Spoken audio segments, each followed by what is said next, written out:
Greetings, this is BVI Channel 1, where we tell you nothing but undiluted truth. Anytime there is a scandal like the one of the fake presidential agency hits the public, the government will look for scapegoats that will take the fall. And I can tell you, since yesterday, we are witnessing scapegoats they have perfectly selected to take that fall. This Tinubu-led APC government is not matching break. Listen to the first one that had been trending since yesterday. Then I'll bring you the one that is going on right now. What we are saying is that my office received the letter of appointment and the Establishment Act. And based on those documents and also based on the interaction with the representatives of the PEAC and PFICP, they went on to issue the authorized establishment and later the recruitment waiver.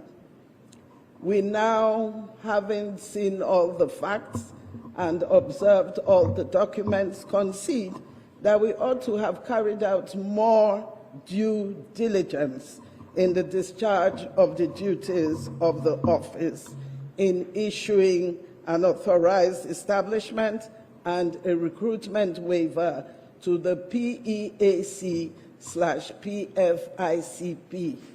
Mr. Chairman, if I may explain further, we do know that the PEAC used to exist as an ad hoc organization of its own, and the documents that were presented had PEAC/PFICP.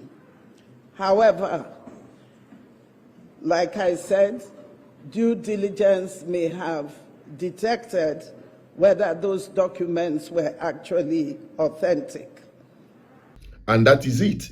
Now, followed by similar scripted story. No, attention to this particular director. But if that director, did you find out whether that directorate exists in State House? Sorry, sir, that is not normally the process. The letter is addressed to the PAMSEC. So if that directorate does not exist, when the letter reaches the PAMSEC, the whole thing is unraveled.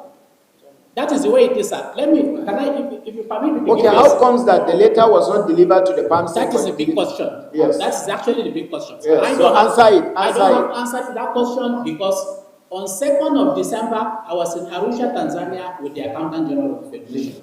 After signing the letter, we traveled to Tanzania. So now, this letter was supposed to have been delivered as well as a copy, advance copy to Budget Office.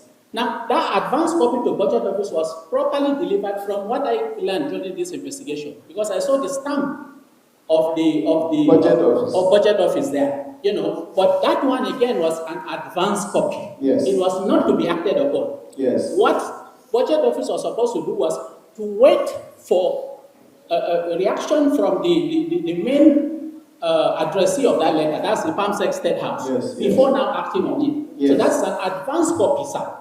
So what I'm saying, sir, yes, there may have been a problem. The problem was the person that was supposed to deliver this letter carried a letter that was addressed to the PAMSEC State House and delivered it probably in Wuse Market. Who was the person?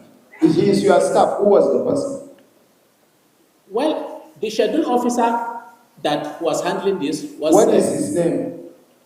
Mr. Bello was the schedule officer handling, but I don't know whether he delivered it himself or he gave someone... Where is Mr. Bello? Sir, when you sign a letter, you are not the one that delivered the letter.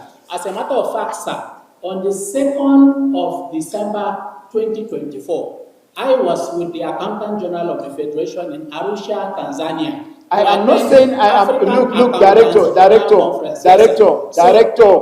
Yes, sir. I am not saying you gave the letter, you delivered the letter. Yes, sir. I am saying, let me use a law too. Yes, sir. Agency should stop giving room for people to blackmail State House. Because the originator of the letter of appointment to the so-called DG did not attempt to even get closer to the signature of the Chief of Staff to the President of the Federal Republic of Nigeria. I say this without any fear of political misrepresentation. That is a fact between this committee. And we say this because we have 9 correspondences, letters written by the Office of the Chief of Staff to National Security Advisor, to Secretary to the Government of the Federation, to Office of the Head of Civil Service, you seated here, to Ministry of Foreign Affairs, to DGSSS, to Nigerian Police. We have a process in the office of how letters are collected. When these letters are wrote, we normally write it to the user agency. And they don't refer letter to any agency because agencies are full of all agencies come to pick. Yes. Okay. Who was this letter written to? Which agency was this letter written to? To the State House. Okay, is Prince Adeyemi a staff of the State House? The letter read, the agencies, what you read the letter. Okay, let me read it to you. Listen.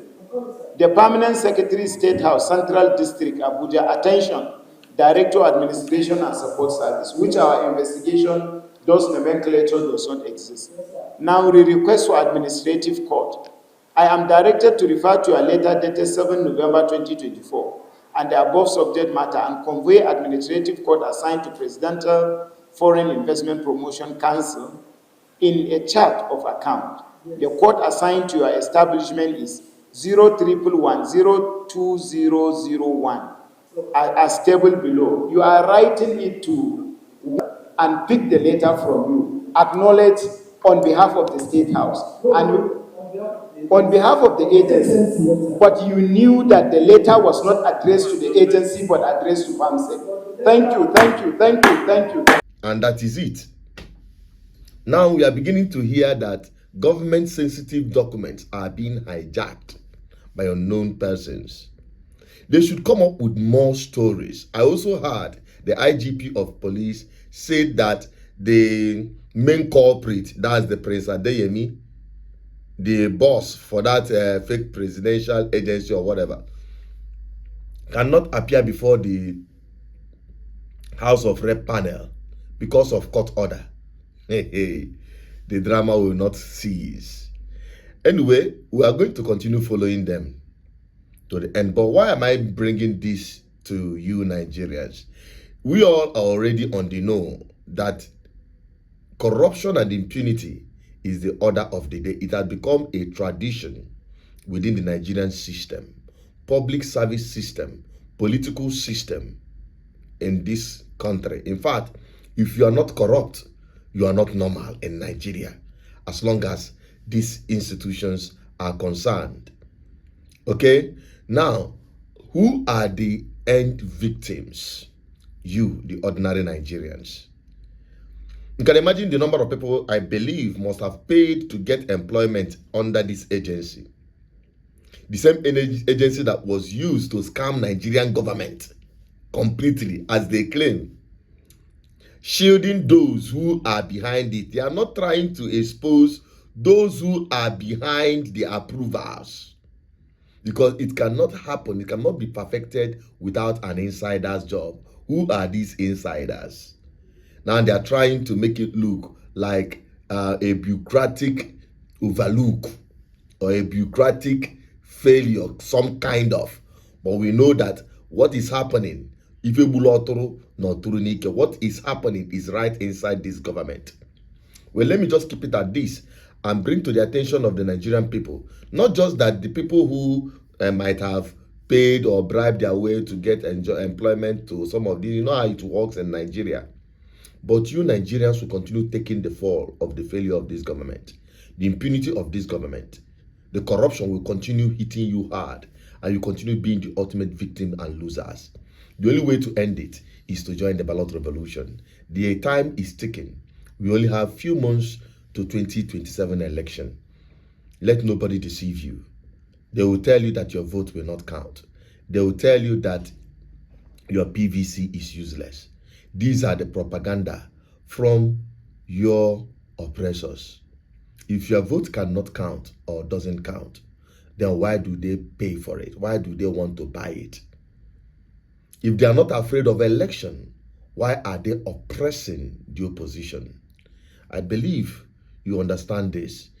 That's why we preach the ballot revolution, not just an election, because we are not preparing for one, especially conducted by INEC under Amoputan. Okay? We are expecting a revolution on the ballot. And that is the only answer to this. Well, that is my opinion. What is yours? My name is Asuchere Peters, your advocate for good governance. Let me share this video to continue in this crusade to mobilize the people for the battle ahead. Bye-bye for now.